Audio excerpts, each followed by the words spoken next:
प्रिय दर्शक बंधु पवित्र रक्षाबंधन उत्सव उपलक्षे आपण मानक मु हार्दिक स्वागत जनाऊँगी। ज्योतिर्विद सूर्य केमिति पाळिबे रक्षाबंधन पर्व।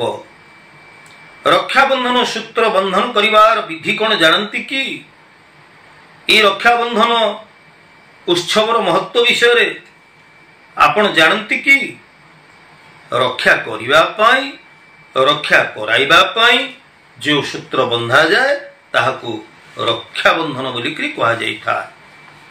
एई रक्षाबंधन पर्व श्रावण मासर शुक्ल पक्ष पूर्णिमा तिथि दिन पालन करा जाइଥାଏ। एई दिन भौणी तार भाईर हातरे रक्षा सूत्रटीए बांधी देइଥାଏ। भाई निजर भौणी को जीवन सारा विपद आपदरू रक्षा करिबा पाई कथा देइଥାଏ। राजस्व यज्ञ जतबेले होउथिला यदि पौराणिक कथा को आमे देखिबा कथा वस्तु को आमे देखिबा द्वापर जुगर कथा यदि आमे देखिबा राजस्व यज्ञ समय भगवान कृष्णंकर आंगुठी टिके कटि जाइथिला एवं सेथुर जतबेले रुधिर बाहरिला बा निर्गत होला सेतबेले द्रौपदी तत्क्षणात् निजर वस्त्र को चिरी सेई सूत्र को आनी कृष्णंकर हातरे बांधी देइथिले। द्वापर जुगरु एही परंपरा आज जाए चली आसुछि। प्राचीन काल रे ब्राह्मण माने सेमानंक जजमानंक हातरे रक्षा सूत्र बांधी देइकरी मंगल कामना करुथिले। श्रावण शुक्ल पक्षरे एई पूर्णिमा दिन वेदपाठी ब्राह्मण यजुर्वेद पाठ आरंभ करिथांती। तेणु एही दिन मध्य विद्यारंभर गोटे शुभ दिन बोली विश्वास करा जाए। एही दिन नड़िया को विशेष भाव पूजा अर्चना करा जाए। याकू प्रवाहमान जलस्रोत रे मध्य भसई दिया जाइଥାଏ। तेबे आज आमर एही वीडियो रे आमे आलोचना करूचे आमे केमिति पाळिबा रक्षाबंधन पर्व।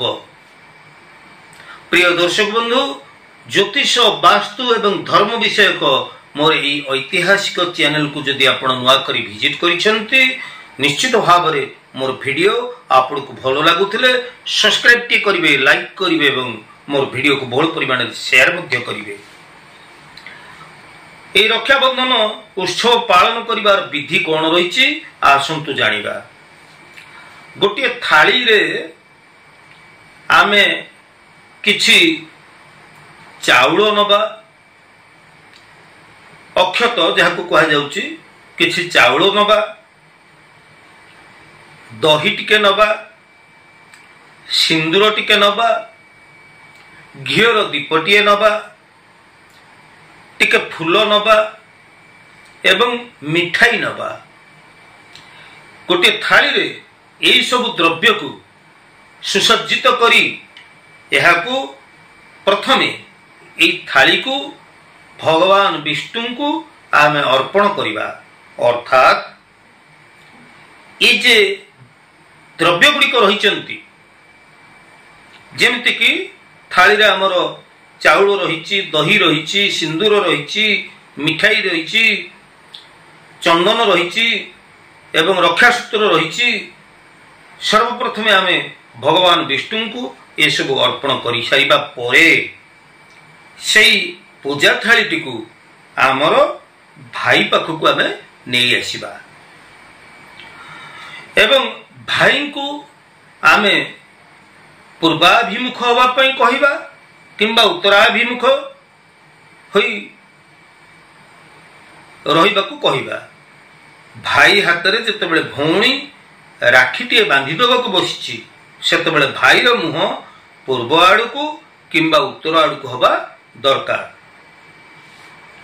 एबे भाई को जेमिति आमे भगवान विष्णु को पूजा अर्चना करिचे ठीक से भली आमर भाई को आमे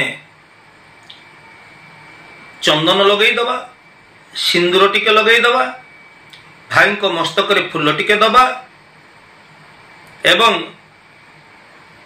भाई को हाथ रे ए रक्षा सूत्र बा राखी आमे बांधी दबा। तत्पश्चात आमे तांको लडू प्रसाद टिके खुआई दबा एवं से जो थाली रखिबा दीप को आमे भाई को आरती करिबा। तेणु ए प्रकार आमे भाई को राखी बांधी दे तांकर आशीर्वाद कामना करिबा। तत्पश्चात जो माने गुरुजन लोक माने रहिचंती गुरुजन मानकर आशीर्वाद मध्य नबा एवं ई भौणी भाई हाथ रे राखी बांधी दबा परे भाई तार साध्य मते तार क्षमता मते से भौणी की किछि उपहार मध्य दबा दरकार। ये उपहार आजिकल टंका पैसा रे फैशन ने परिणत हो गलानी। तबे ये उपहार आमे दबा ये उपहारटी गोटे सकारात्मक दिग को सूचौथिबा दरकार बा निर्देश करुथिबा दरकार। जेमिति कि आमे जदि कला रंगर वस्त्र कला रंगर कोनसी जिंस गिफ्ट देले यह ठीक नुहे।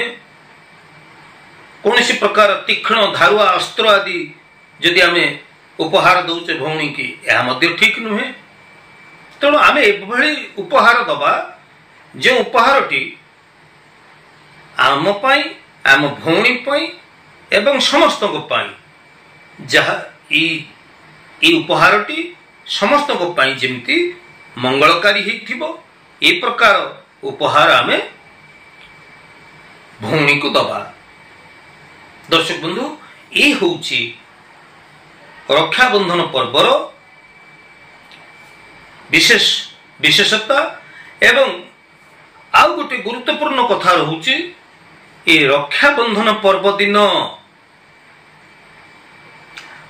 सर्वप्रथमे गोमातांकर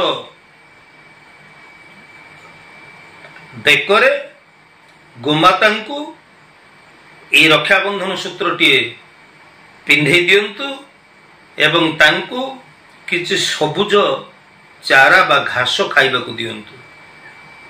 भगवान वासुदेव को आपण स्मरण करंतु। यह द्वारा मध्य आपण अशेष कल्याण पात्र ही परिबे। भगवान वासुदेव अशेष कृपार पात्र आपण ही परिबे। आज तो समय जे दर्शक बंधु पुणी आम परवर्ती अध्याय देखा आज उपस्थापन केमती लगे आप सुचित मतामत अपेक्षा ज्योतिर्विद जय जगन्नाथ।